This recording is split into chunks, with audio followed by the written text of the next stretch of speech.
Hi everyone, welcome back to another video. I have been meaning to film another week in the garden slash like week in the life video, but the weather has been really bad this week. We have had constant rain, constant wind, and the garden is looking a little bit messy at the moment, which is very understandable considering all of this weather.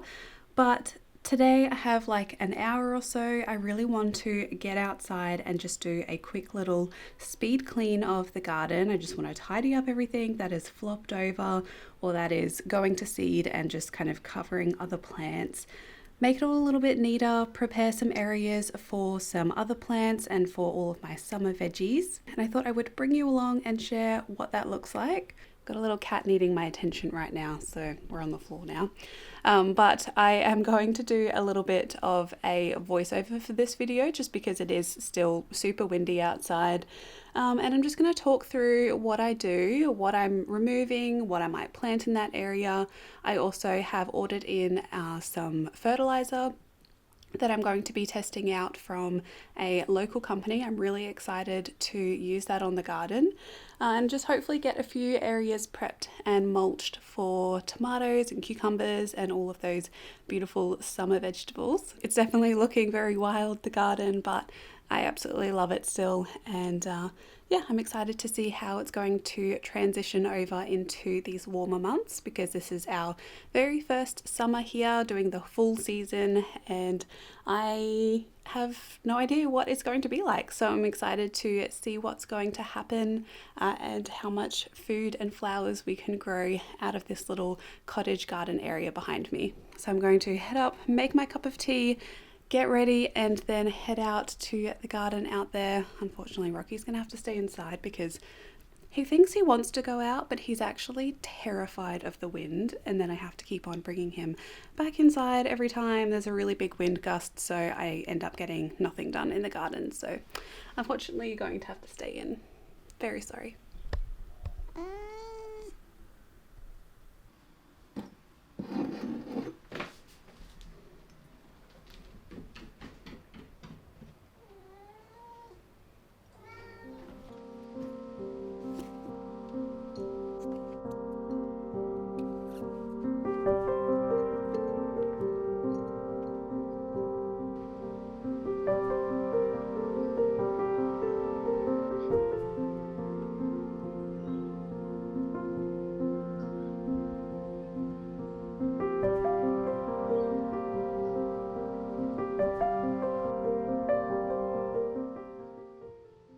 So this is a little bit of an overview of what the garden looks like currently. It's a little bit wild, it's a little bit unkept, but I'm still loving it. Like it's still everything that I wanted in a garden. I love the cottage vibe, I love all of the pollinators around, but there's just certain areas and certain plants that really need a little bit of care. Like you can see all of these aphids on the kale. I've got aphids everywhere and around the garden, and some plants just are at the end of their life and they need to be taken out of the garden. And I also need to be able to walk through the pathways, which currently I definitely cannot do in this space. As you can see here, there's actually a pathway right through this little section. But I'm going to start by taking out this massive collard. This is one plant and I've been harvesting the leaves, been eating them in pastas and stews, but it's time to come out. I have kept it here for quite a while for all of the pollinators to enjoy because they absolutely love the flowers. Flowers from brassica plants are one of the best pollinator attracting flowers that you can have in your garden. They also look really nice, but they can get quite large. As you can see, this collard here was really extremely big to get out of the ground. Often I will just leave it in the ground and chop it off at the base, but for this one here I did decide to remove it just because the stem was really woody, and this is an example of what can happen when you do leave your brassicas in the ground. They can start to reshoot, which is fine if you would like more plants in that area, but I'm moving on from brassicas right now just because it's not the season to be planting them here. There are a lot of the cabbage white moth butterfly around. They lay their eggs on them, and then basically the caterpillars eat all the plants. So I'm transitioning out of all of the cooler crops and into the warmer crops. That's something that is really loving all of this weather is the calendula that you can see here. I am just giving this a real hard cut back because it really needed it, and I need to be able to walk on the pathway and just be able to see if there's any like snakes or animals that might be living under this. I do need to be safe under all that foliage. This is just what one of the seed heads looks like of the calendula plant, and I'm going through and deadheading all of those seed pods and those seed heads out just to make sure that the plant can put more of its energy back into creating the flowers rather than going to seed, because I want lots more flowers, and with calendula, the more you pick, the more you get with the flowers.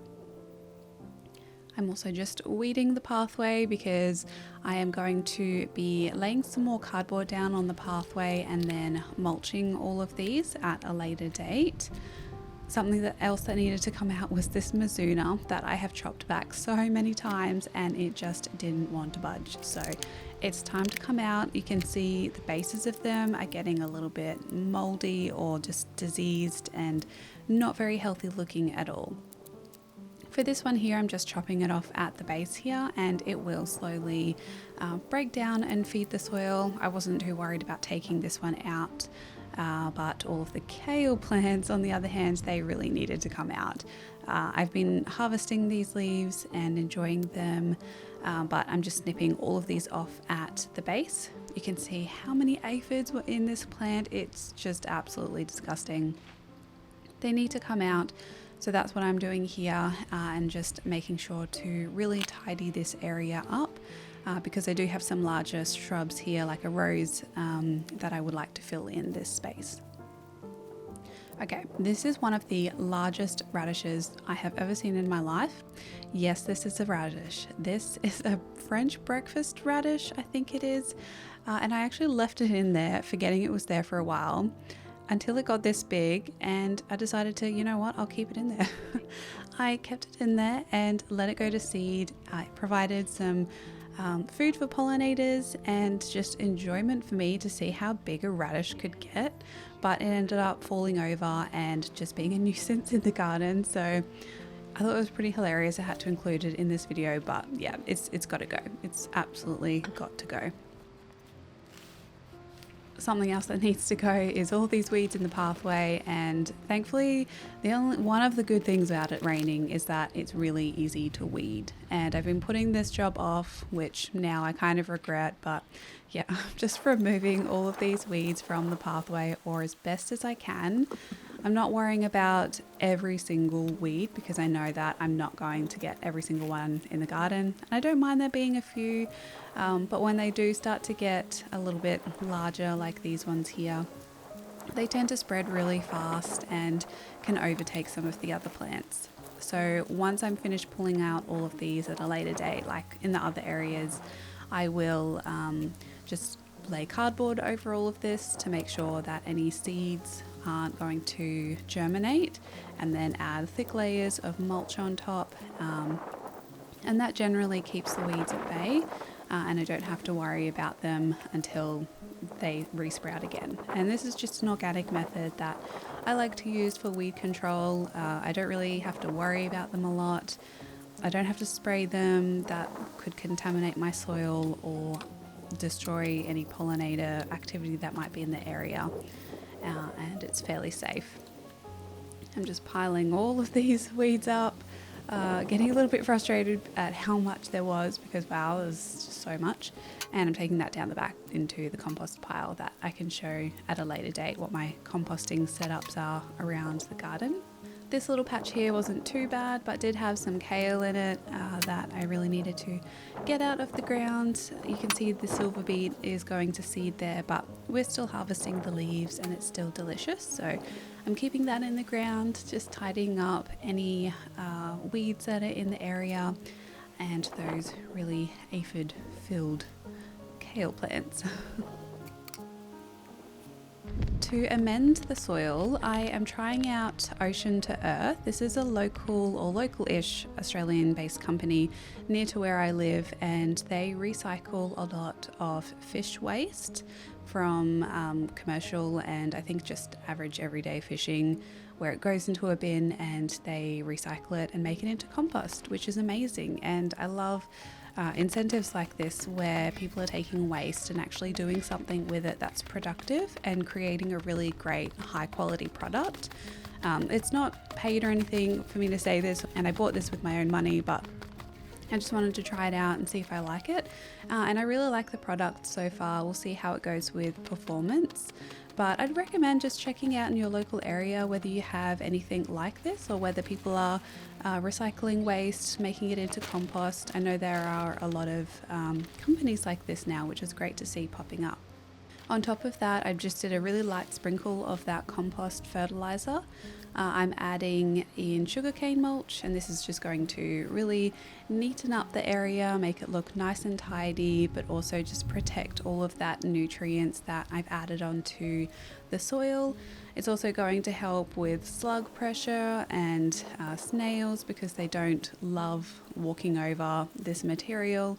So I'm making sure to put some mulch over on all of the areas that I was pulling out weeds, and prepping the area for some new plants.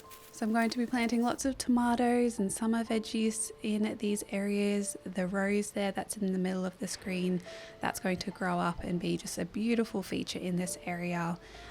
And I can just enjoy all of the summer vegetables and plants that I want to plant in this area.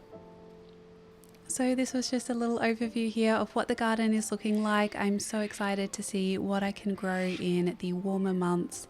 Let me know what you are planting right now or what's growing well in your garden. I can't wait to do a full garden tour for you all and share what everything's looking like now. This was actually filmed a few weeks or 2 weeks ago, and since then things have changed so much again. So I'll be filming another garden tour soon, but thank you so much for watching this video, and until my next one, happy gardening everyone. Bye.